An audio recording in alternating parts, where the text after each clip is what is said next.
guys, welcome back on my YouTube channel. This is me, Dr. Sadaf Amreen, currently pursuing MD in Pathology. आज की इस video के अंदर हम discuss करेंगे शिहान सिंड्रोम। इसको पहले कई बार मैं जिक्र कर चुकी हूँ शिहान सिंड्रोम के बारे में। तो शिहान सिंड्रोम होता क्या है? शिहान सिंड्रोम क्या होता है? इसमें क्या होता है? डेफिशिएंसी होने लगती है एंटीरियर पिट्यूटरी हार्मोन की, जिसकी वजह से क्या होने लगता है? इन्फेक्शन होने लगता है और नेक्रोसिस होने लगती है of the physiologically enlarge pituitary gland of pregnancy. यानी प्रेगनेंसी के दौरान होता ये है कि जो एंटीरियर पिट्यूटरी हार्मोन होते हैं उसकी डेफिशिएंसी होने लगती है, जिसकी वजह से क्या होने लगता है? इन्फेक्शन हो जाता है और नेक्रोसिस डेवलप हो जाती है। उसकी वजह से क्या होता है? फिजियोलॉजिकली इनलार्ज पिट्यूटरी ग्लैंड जो होता है प्रेगनेंसी का, उसके अंदर क्या होने लगा? इन्फेक्शन और नेक्रोसिस। यूजुअली क्या होता है? प्रोसीड करती किस वजह से, शुरुआत किस वजह से होती है? शिहान सिंड्रोम क्या होता है? ये कोई कॉन्जेनाइटल नहीं होता, ये कहता है एक्वायर्ड डिफेक्ट होता है। शुरुआत कहाँ से होती है इसके अंदर? पोस्टमार्टम हेमरेज से होती है, जिसकी वजह से क्या होता है? आर्टेरियल स्पाज्म होता है स्मॉल वेजल्स के अंदर। जो स्मॉल वेजल्स होती हैं उसके अंदर क्या होता है? स्पाज्म डेवलप होता है, जिसकी वजह से क्या होता है? एपोप्लेक्सी होती है और क्या होता है? सब्सिक्वेंट पिट्यूटरी नेक्रोसिस होती है। यानी इन शॉर्ट हमने ये पढ़ा शिहान सिंड्रोम क्या होती है। क्या जब प्रेगनेंसी होती है तो उस टाइम क्या होता है? फिजियोलॉजिकली इनलार्जमेंट हो जाता है पिट्यूटरी ग्लैंड का, जिसकी वजह से क्या होता है कि जब बहुत ज़्यादा पीपीएच हो जाता है किसी पेशेंट को ड्यूरिंग डिलीवरी के दौरान, जब बर्थ ऑफ बेबी हो रहा होता है उस टाइम पे क्या होता है? जब किसी का जब बहुत ज़्यादा सीवियर पीपीएच हो जाता है, जिसकी वजह से क्या होता है? डेफिशिएंसी होने लगती है एंटीरियर पिट्यूटरी हार्मोन की। उसकी वजह से होता है कि पिट्यूटरी के अंदर क्या होने लगता है? इन्फेक्शन नेक्रोसिस होने लगती है, जिसकी वजह से क्या होता है? एंटीरियर पिट्यूटरी हार्मोन की डेफिशिएंसी होने लगती है। क्यों होने लगती है? जिसकी वजह से क्या होता है? जब बहुत ज़्यादा पीपीएच होता है उसकी वजह से क्या होता है? जो स्मॉल वेजल्स हैं उसके अंदर आर्टेरियल स्पाज्म डेवलप हुआ, जिसकी वजह से एपोप्लेक्सी और सब्सिक्वेंट पिट्यूटरी नेक्रोसिस हो गई। उसके बाद बात करते हैं पिट्यूटरी ग्लैंड और इनलार्जमेंट इन प्रेगनेंसी। अब पिट्यूटरी ग्लैंड का इनलार्जमेंट हुआ प्रेगनेंसी के अंदर, क्यों हुआ, क्या हुआ, कैसे होता है? इसमें क्या होता है? हार्मोन जो होता है इंक्रीज, डिमांड बढ़ जाती है प्रेगनेंसी के दौरान। नॉर्मल हाइट जो होती है ऑन एमआरआई के अंदर देखने को मिलती है 4 to 8 mm होती है, ठीक है। उसके बाद 40% होता है इनलार्ज हो जाता है during the first time. 45% enlargement pituitary का हो जाता है पहले ट्राइमेस्टर के अंदर। 120 से लेकर 136% जो होता है उसका ओरिजिनल साइज जो होता है नियर टर्म पे पहुंच जाता है। And it is highest volume during the first few weeks of postmortem. उसका हाईएस्ट वॉल्यूम देखने को मिलता है पहले फ्यू वीक जो होते हैं पोस्टमार्टम पीरियड के अंदर, और उसके वापस ही रिगेन नॉर्मल साइज और शेप वॉल्यूम में आ जाता है 6 मंथ के अंदर डिलीवरी के बाद। अगर इसकी डिमांड और जो होता है कंप्रेशन होता है वेस्कुलेचर होने लगे ग्लैंड का, तो उसके जिसकी वजह से वल्नरेबिलिटी बढ़ जाती है टू इस्चीमिया की वजह से। किस वजह से? पीपीएच की वजह से। That is why Sheehan syndrome क्या होता है? ड्यू टू हाइपोवॉल्यूमिया की वजह से होती है as a result of PPH, not due to other cause. यानी शिहान सिंड्रोम इन जनरल जो डेवलप हुई किसकी वजह से? हाइपोवॉल्यूमिया की वजह से। और हाइपोवॉल्यूमिया क्यों हुआ? पीपीएच की वजह से हुआ, ठीक है। उसके बाद हम बात करते हैं कोफाउंडिंग फैक्टर्स। इसके अंदर जो कोफाउंडिंग फैक्टर्स देखने में होते हैं इसमें सिवियरिटी जो होती है और स्प्रेड जो होती है ऑफ नेक्रोसिस पे डिपेंड करता है। यानी सिवियरिटी कितनी होगी, स्प्रेड ऑफ कितना स्प्रेड हुआ है नेक्रोसिस का, ये उस बात पे इसकी सिवियरिटी जो होती है इसकी डिपेंड करती है। पेशेंट की एज कितनी है, इस बात भी ये है इसका एक कॉन्फाउंडिंग फैक्टर। हिस्ट्री पिछली जो बर्थ हुई है पेशेंट की, यानी पिछली जो डिलीवरीज हुई हैं उसमें पीपीएच था या नहीं था, ये इस बात पर डिपेंड करता है। कितनी बर्थ हो चुकी है, यानी कि बच्चे कितने हैं उसके। ऑटो इम्यून कॉम्पोनेंट भी इसके अंदर क्या आता है? कॉन्फाउंडिंग फैक्टर है। जेनेटिक प्रोडिस्पोजिशन तो नहीं है। उसके बाद हम बात करते हैं रिस्क फैक्टर की, यानी कि अगर कोई पेशेंट है जिसके अंदर जो होता है शिहान सिंड्रोम वाला, तो उसके अंदर रिस्क फैक्टर क्या होता है? रिस्ट्रिक्टेड पिट्यूटरी ब्लड सप्लाई हो सकता है पेशेंट के अंदर क्या होता है? ब्लड सप्लाई प्रॉपर ना हो पिट्यूटरी के, या बहुत ज़्यादा मैसिव पीपीएच हुआ। मैसिव पीपीएच क्या होता है? जब 2000 ml से ज़्यादा ब्लड वहाँ लॉस हो जाता है पीपीएच के अंदर, तो वो एक मैसिव पीपीएच होता है। पिट्यूटरी ग्लैंड का एनलार्जमेंट हो, या फिर बहुत स्मॉल सेलर टर्शिक का हो, या फिर एंटीरियर वेजोस्पाज्म हो जाए ड्यू टू हाइपोटेंशन की वजह से, ब्लड प्रेशर बहुत ज़्यादा कम हो जाए तो इसकी वजह से क्या होता है? वेजोस्पाज्म होने लगता है। थ्रोम्बोसिस हो जाए, या फिर कोआगुलेशन एब्नॉर्मलिटीज़ हो जाए, या फिर क्या होता है? शिहान सिंड्रोम में also develop despite of the rapid correction of the hypovolaemic shock and DIC कहता है। अगर एकदम से करेक्शन किया जाएगा हाइपोवॉल्यूमिया का, तो जिसकी वजह से भी क्या होता है? शिहान सिंड्रोम डेवलप हो जाती है। शुरुआत डिजीज़ की कैसे होती है? डिजीज़ का इनिशिएशन जो होता है इसका शिहान सिंड्रोम का इस तरीके से होता है। शुरुआत में क्या होता है? इनिशियली होती है necrosis anterior lobe of the pituitary. किसी वजह से होती है? या तो इन्फेक्शन हो कोई, या फिर ब्लड फ्लो वहाँ पे अरेस्ट हो जाए, या फिर वेजोस्पाज्म हो जाए, या थ्रोम्बोसिस हो जाए, या फिर आर्टेरियल कंप्रेशन हो जाए, जिसकी वजह से क्या होगा? नेक्रोसिस हुई। Depending upon the size and the site of necrosis, pituitary hypofunction होता है, जिसकी वजह से हार्मोन का लेवल क्या होता है, कम हो जाता है। 50% पेशेंट से ज़्यादा जो पेशेंट होते हैं उनके अंदर पिट्यूटरी ग्लैंड जो था हमारा इंटैक्ट रहता है, यानी फंक्शन उसके अंदर इंटैक्ट रहते हैं। और 70% से पेशेंट ज़्यादा जो होते हैं अफेक्टेड जो होते हैं उसके अंदर पार्शियल या फिर पैनहाइपोपिट्यूटरिज्म हो जाता है।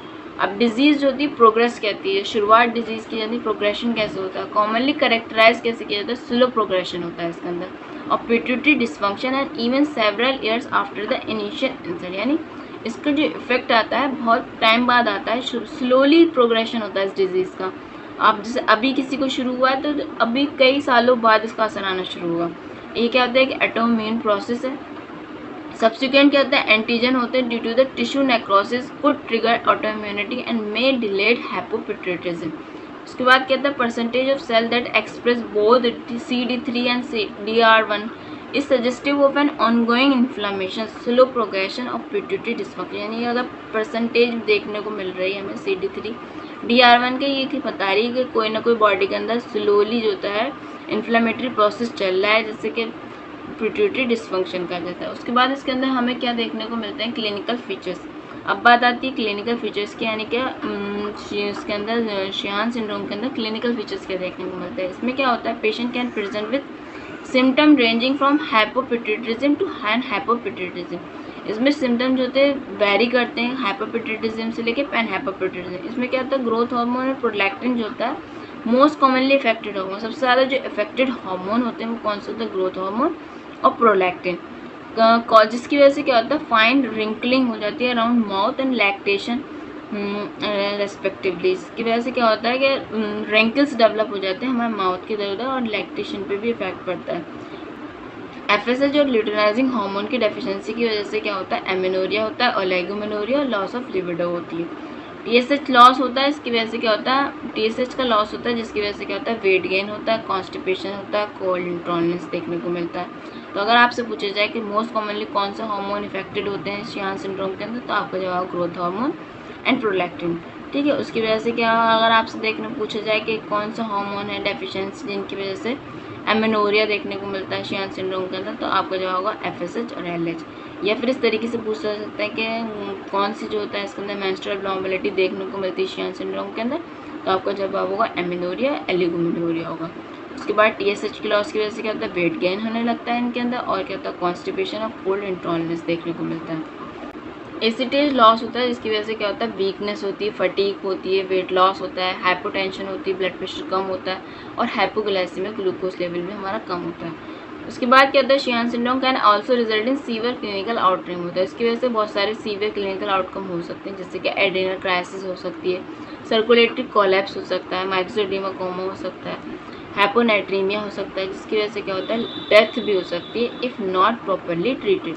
अब इन्वेस्टिगेशन क्या कराएंगे हम इसके अंदर, इसमें क्या कराएंगे, सबसे पहले हम इंसुलिन टॉलरेंस टेस्ट कराएंगे, ग्लूकोजन स्टिमुलेशन टेस्ट कराएंगे, ACTH स्टिमुलेशन टेस्ट कराएंगे, इसके अंदर GnRH स्टिमुलेशन टेस्ट कराएंगे, TRH टेस्ट कराएंगे, इलेक्ट्रोलाइट एब्नॉर्मेलिटीज़ कराएंगे, हेमाटोलॉजिकल कोई भी एब्नॉर्मेलिटीज़ हो सकती है तो इसके अंदर क्या ब्लड टेस्ट कराएंगे इसके अंदर, यानी कि सारे जितने भी हार्मोन जितने हमारे हाइपोथैलेमस पिट्यूटरी से जिनका रिलेशन है, तो वाले सारे हार्मोन से रिलेटेड हमें सब इन्वेस्टिगेशन कराना है। उसके बाद इलेक्ट्रोलाइट एब्नॉर्मेलिटीज़ को भी चेक करना है, और कोई हेमाटोलॉजिकल एब्नॉर्मेलिटी ना हो इसके लिए क्या होता है, CBC कराएंगे, ठीक है। उसके बाद डायग्नोस्टिक क्राइटेरिया जो होता है इसके अंदर टिपिकल क्या होता है, ऑब्स्टेट्रिकल हिस्ट्री लेंगे ऑफ सीवियर PPH की, सीवियर हाइपोटेंशन, ब्लड प्रेशर बहुत ज़्यादा कम है या फिर शॉक है, फॉर विच जैसे ब्लड ट्रांसफ्यूजन कराएंगे, या फिर फ्लूइड डिस्प्लेसमेंट जो होता है अगर ज़रूरी होगा तो कराएंगे। और उसके बाद क्या होता है, फेलियर ऑफ पोस्टमार्टम लैक्टेशन होता है, यानी PPH के बाद जो होता है लैक्टेशन नहीं कराया गया है, या फिर failure of resume regular menses after delivery, या डिलीवरी के फ़ौरन बाद ही रेगुलर मेंसेस नहीं हुए हैं, या फिर varying degree of anterior pituitary insufficiency that ranges from the partial or complete hypopityudrism, partially या फिर कम्प्लीटली जो होता है सिंपली शैलो टर्शी का, जो कि हमें CT MRI में देखने को। अब इसको हम प्रिवेंट कैसे कर सकते हैं, प्रिवेंट इस तरीके से करते हैं, WHO की गाइडलाइन ये है, प्रिवेंशन हम PPH की वजह से तो हो रहा है, PPH को किस तरीके से प्रिवेंट करते हैं, यानी फॉरन डिलीवरी जैसे होती है इमीडिएटली कॉर्ड क्लैम्प करेंगे, कटिंग करेंगे, विद इन 1 to 3 मिनट के अंदर करना है सबसे पहला काम। दूसरा क्या करना है, हमें जो करना है कॉर्ड की जो डिलीवरी यानी प्लासेंटा जो हम डिलीवर कराएंगे वो किस तरीके से कराएंगे, कंट्रोल कॉर्ड कॉर्डिनेशन के जरिए कराएंगे। उसके बाद क्या करता है, यूट्रोटॉनिक एजेंट का इस्तेमाल कराएंगे, जैसे कि ऑक्सीटोसिन है, मीज़ोप्रेस्टोल होता है, ये इस्तेमाल कराएंगे। इसकी वजह से क्या होगा, हमारा जो होता है पीपीएच को हम प्रिवेंट करेंगे। आप पीपीएच प्रिवेंट करेंगे यानी कि हम शिहान सिंड्रोम को प्रिवेंट करेंगे। उसके बाद इसका मैनेजमेंट क्या है, इसके अंदर मैनेजमेंट के लिए हम इस्तेमाल करते हैं ग्लूकोकॉर्टिकॉइड रिप्लेसमेंट का इस्तेमाल कर सकते हैं, थायराइड हार्मोन का इस्तेमाल करेंगे। उसके बाद एस्ट्रोजन प्रोजेस्टेरॉन रिप्लेसमेंट दे सकते हैं, इसके अंदर ग्रोथ हार्मोन दे सकते हैं। प्रेगनेंसी और लैक्टेशन से रिलेटेड ये क्या है, प्रेगनेंसी और लैक्टेशन से इसमें पेशेंट के अंदर क्या सकते हैं हम ओवुलेशन इंडक्शन कर सकते हैं, जिससे कोई पेशेंट अगर हम चाहती है वो प्रेग्नेंट होना, या फिर उसके अलावा क्या होता है पेशेंट जो होते हैं जिनके अंदर स्पॉन्टेनियस प्रेगनेंसी है। उसके बाद अगर कोई पेशेंट ऐसी है जिसके अंदर रेगुलर फॉलोअप करना है तो उसके अंदर क्या ग्लूकोकॉर्टिकॉइड दे सकते हैं, इसके अंदर लेवोथायरॉक्सिन दे सकते हैं। क्या होता है इसके अंदर अगर ज़रूरत है तो इसके अंदर ग्रोथ हार्मोन थेरेपी को हम स्टॉप कर सकते हैं। उसके अलावा जो अगर आप सवाल पूछा जाए कि शिहान सिंड्रोम जो होता है उसकी ड्रग ऑफ चॉइस क्या है, शिहान सिंड्रोम की जो ड्रग ऑफ चॉइस है वो कॉर्टिसोन है।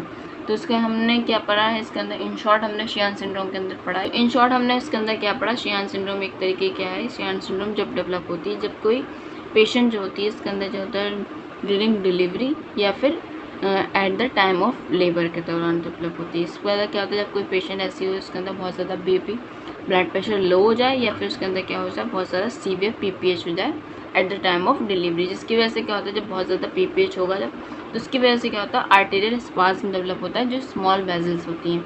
उसकी वजह से क्या होता है कि पिट्यूटरी नेक्रोसिस होने लगती है, इंफेक्शन हो सकता है, और उसकी वजह से क्या होता है एंटी हार्मोन की पिट्यूटरी जो है उसके पिट्यूटरी हार्मोन की डेफिशिएंसी होने लगती है।